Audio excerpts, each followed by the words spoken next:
언약의 보증이다. 네, 그런 말씀을 했고요. 이제 8장에 오면 조금 더 구체적으로 율법과 구약의 율법과 예수님은 어떤 상관관계가 있느냐. 그러니까 지금 믿음이 흔들린다라고 하는 것은 그 당시로서는 믿음이 흔들린다고 하는 것은 복음에 대한 분명한 이해나 믿음이 없기 때문이다. 특별히 유대교에서 개종하기는 했지만 이들이 여전히 율법적 전통을 따르고 있었다. 그러니까 지금은 우리가 신약시대에 살고 있기 때문에 율법이나 전통이 심각하지는 않아요. 근데 그 당시로서는 매우 심각하죠. 왜냐하면 그 당시 주축을 이루던 사람들이 유대교인들이었고 또 히브리서 기자의 수신자였던 성도들이 유대교의 수백 년 대대로 유대교인이었던 사람들이 기독교로 개종하기는 했지만 그게 1, 2년 만에 벗어지지가 않아요. 율법적 전통이 그 당시로서는. 그래서 이분들이 그 당시 중심이 흔들렸다라고 하는 것은 복음의 핵심 메시지에 접근하지 못했다. 그래서 계속 율법적 전통을 가지고 신앙생활을 하니까 이게 복음에 접근이 안 되는 거예요. 예수님에 대한 접근이 안 되니까 예수님에 대한 분명한 이해와 믿음이 없으니까 흔들리는 거예요. 오늘날도 그 정도는 아니지만 우리의 신앙이 분명하지 못하다는 것은 복음의 핵심에 우리가 근접하지 못했기 때문에 그렇습니다. 이 중요한 것은 예수 그리스도를 바로 알고 예수 그리스도를 바로 믿는 게 중요해요. 교회당을 예배당을 오래 다니는 게 중요한 게 아니에요. 물론 오래 다니다 보면 예수님에 대한 지식도 있고 예수님에 대한 믿음도 자라겠지요. 그러나 자동적으로 자라는 것이 아니라 분명히 예수님에 대한 이해와 믿음이 없이는 이거 10년이 가고 20년이 간다고 그래서 신앙이 성장하는 건 아니다. 굉장히 중요한 말씀을 드리고요. 먼저 구약에 있는 대제사장에 대해서 이렇게 말씀합니다. 8장 3절에 보면 대제사장마다 예물과 제사드림을 위하여 세운 자니 이러므로 저도 무슨 드릴 것이 있어야 할지니라. 구약의 대제사장은 뭔가 부족하다는 거예요. 자기도 인간이기 때문에 부족하다 그런 말씀이고요. 5절 굉장히 중요한 말씀을 하고 있죠. 5절 시작. 저희가 섬기는 것은 하늘에 있는 것의 모형과 그림자라고 줄급시다. 율법을 얘기합니다. 율법은 신약의 모형과 그림자라. 모형과 그림자라. 모세가 장막을 지으려 할 때에 지시하심을 얻은 것 같으니 가라사대 삶과 모든 것을 산에서 내게 보이던 본을 조차 지으라 하셨느니라. 다시 5절 맨 앞에 부분 보세요. 저희가 섬기는 것은 하늘에 있는 것의 모형과 그림자라 그랬죠. 그러니까 우리가 4장에서 안식일에 대해서 말씀하면서 그러니까 율법적 전통을 가지고 안식일을 지키는 사람들은 그 안식이라고 하는 그 원래 여자적이란 말은 글자, 문자대로 믿는 거예요. 그러니까 구약적 전통을 가진 사람들은 안식일은 잘 지켜요. 그런데 그것은 안식일이라고 하는 것은 영원한 안식의 그림자거든요. 모형이거든요. 그러니까 그리스도 안에 있지 않으면 안식일을 백날시켜도 의미가 없다는 거예요. 그 얘기를 하는 거예요. 그러니까 지금 여기도 마찬가지죠. 대제사장이 아무리 그런 제사를 드려도 대제사장은 인간 제사장이기 때문에 여전히 한계가 있고 제한이 있고 실질적으로 대제사장이라고 하는 것은 신약에 오실 이의 그림자요 형상이었다. 그래 보시면 되는 거예요. 그러니까 구약은 그래서 그림자예요. 예언입니다. 예언. 실체가 왔잖아요. 실체. 예. 실체가 오기 전에 그림자가 보이잖아요. 그림자만 따르던 사람이 이제 실체가 나타나면 실체를 봐야지 그림자 보면 안 되잖아요. 그러니까 율법은 그림자라는 모형이라는 거예요. 모형. 예. 그 율법으로는 구원을 받을 수도 없고 율법으로는 우리가 온전한 계림을 받을 수가 없다. 그래서 이렇게 말씀해요. 하나님의 계획은 그럼 뭐였냐? 그건 그림자였고 하나님의 계획은 뭐였는가? 7절 시작. 저 첫 언약이 무흠하였다면 둘째 것을 요구할 일이 없었으려니와. 그렇죠. 첫 번째 것은 율법이죠. 구약의 율법이 완벽했다면 둘째 것이 올 필요가 없다는 거예요. 그게 무흠하지 않았다. 그래서 8절에 보면 저희를 호모하여 일러시되 주께서 가라사대 볼지어다 날이 이르리니 내가 이스라엘 집과 유다 집으로 거출굽시다 새 언약을 세우리라. 구약의 율법은 완벽하지가 못해요. 온전하지가 못해요. 그래서 하나님 말씀하시기를 내가 이스라엘 집과 유다 집으로 새 언약을 세우리라. 9절 시작. 또 주께서 가라사대 내가 저희 열조들의 손을 잡고 애굽 땅에서 인도하여 내던 날에 저희와 세운 언약과 같지 아니하도다. 저희는 내 언약 안에 머물러 있지 아니하므로 내가 저희를 돌아보지 아니하였노라. 또 주께서 가라사대 그날 후에 내가 이스라엘 집으로 세울 언약이 이것이니 내 법을 저희 생각에 두고 저희 마음에 이것을 기록하리라. 나는 저희에게 하나님이 되고 저희는 내 백성이 되리라. 그러면서 쭉 내려가 보면 13절에 가 보면 새 언약이라 말씀하였음에 그랬는데요. 이게 이미 예레미야 선지자를 통해서 다 예언한, 지금 여기서 히브리서 기자가 인용한 것은 9절 10절 이 말씀은요 예레미야 31장 31절에 있는 말씀을 인용한 겁니다. 우리 한번 가보겠습니다. 예레미야 31장 31절 이런 말씀은 우리가 상식적으로 알아둬야죠. 33장 3절 기도, 31장 31절 언약, 새 언약. 상식적으로 자 1100이면 예레미야 31장 31절 시작. 나 여호와가 말하노라.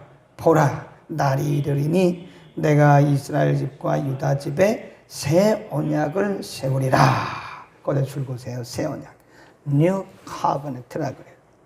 이게 신약이란 뜻입니다. 신약이란 말이 여기서 나온 겁니다. 여기서 보라 날이 이를 것이다. 내가 이스라엘 집과 유다 집에 새 언약을 세우리라. 나 여호와가 말하노라. 이 언약은, 새 언약은 내가 그들의 열조의 손을 잡고 애굽 땅에서 나오던 똑같죠. 히브리서 말씀에 똑같이 인용했죠. 33절 나 여호와가 말하노라. 그러나 그날 후에 내가 이스라엘 집에 세울 언약은 이러하니 곧 내가 나의 법을 그들의 속에 두며 그 마음에 기록하여 나는 그들의 하나님이 되고 그들은 내 백성이 되리라. 자, 히브리서로 다시 가면 그 말씀을 그대로 인용한 거예요.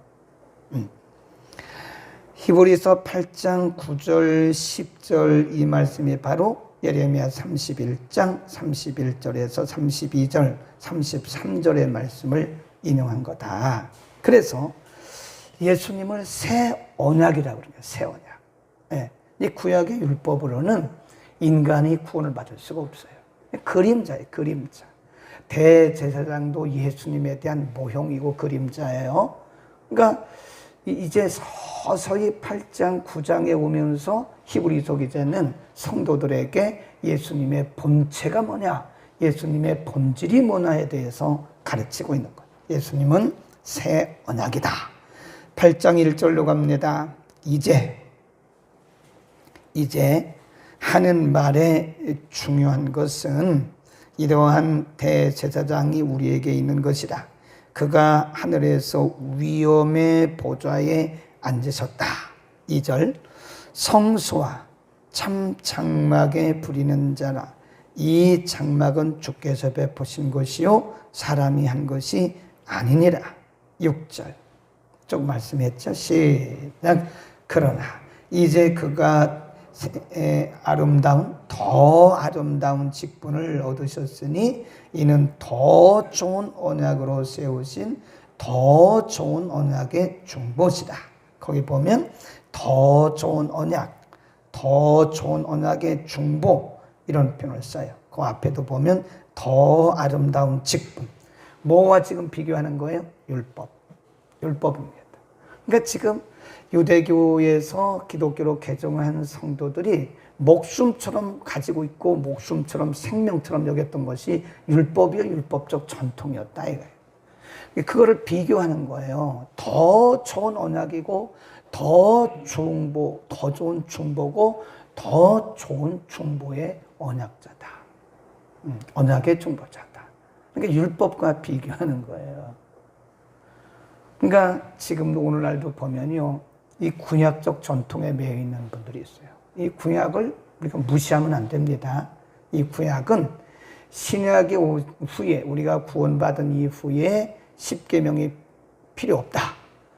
어떤 사람들은 그래서 신약만 읽는 사람이 있어요. 그건 그렇지 않아요. 그렇게 하면 큰일 납니다. 그러면 구약 성경을 우리에게 뭐로 주셨겠어요? 구약 성경은 예수님에 대한 예언이고 예수님을 우리에게 미리 말씀해 주신 건데 신약에 와서 예수 믿고 구원받은 자들에게 있어서 구약은요 삶의 원칙을 가르쳐 주는 거예요. 신약은 구원의 원리고 구약은 삶의 원칙입니다. 삶의 원리예요. 그러니까 우리가 로마서를 봐도 로마서 1장부터 쭉 전반부에서는요 구원의 도리를 가르쳐요. 그리고 12장부터 보면 삶의 원리를 가르쳐요. 경건의 원리를. 그러니까 구약이 삶의 원리라고 한다면 신약은 구원의 원리다. 그러니까 구원받은 사람들은 율법으로 구원을 못 받아요. 그러나 율법은 우리의 삶의 기준이라는 거예요. 기준. 그 10계명 지켜야 되는 거예요. 어떤 극단주의자들은 구약은 필요 없다. 구약 설교도 안 해요. 네. 그리고 구약은 잘 중요하게 여기지도 않아요. 10계명은 말하지도 않아요. 이미 다 끝났다. 그건 아닙니다. 매우 위험하고 극단적인 사상을 가진 사람들이다. 예수님을 믿고 난 이후에 구약은 우리들에게 삶의 원리를 가르치는 거예요. 굉장히 중요해요. 네. 그래서 저는 구약을 설교를 많이 합니다. 왜냐하면 구원받은 사람들이 어떻게 살아야 할 것인가가 구약에 너무 상세하게 기록이 되어 있어요. 그게 가나안을 향해서 가는 하나님의 나라를 향해서 가는 우리들에게 있어서 삶의 중요한 원리를 가르치기 때문에 구약의 원리가 굉장히 중요합니다. 구약을 무시하면 안 돼요. 그러나 율법으로는 구원을 받을 수가 없어요. 반드시 새 언약이신 예수 그리스도를 믿어야 되는 것이다. 아멘. 예수 그리스도가 뭐예요? 신약입니다. 물론 성경 전체가 다 예수님을 의미하는 거예요. 구약은 오실 예수님, 앞으로 예수님이 오실 거라는 사실을 구약의 기록자들을 통해서 미리 말씀하고 있는 거예요. 신약은 오신 예수님, 이미 그 구약의 예언대로 오신 예수님에 대해서 가르치고 있는데 그래서 우리는 항상 그 기준이 예수 그리스도입니다. 구약을 읽을 때도요. 그림자요 모형이라고 그랬잖아요. 5절에서. 근데 요셉도 예수님의 모형이에요. 예, 아브라함도 예수님의 모형입니다. 요나도 예수님의 모형입니다. 그러니까 우리가 예수님의 기준을 딱 세우고 구약을 보면 구약이 다 풀어집니다. 이 비밀을 알려드리는 거예요. 그런데 성경의 중심에 예수 그리스도를 두지 않으면 성경 안 풀려요. 안 풀립니다. 창세기부터 말라기까지 구약이 안 풀려. 어려워요. 그러나 예수님께 기준을 두고 성경, 구약 성경을 보세요. 그러면 다 예수님에 대한 이야기예요. 아브라함도 예수님, 이삭도 예수님, 요셉도 예수님, 모세도 예수님, 다 예수님에 대한 말씀이에요. 그래서 우리가 그걸 뭐라 그러냐.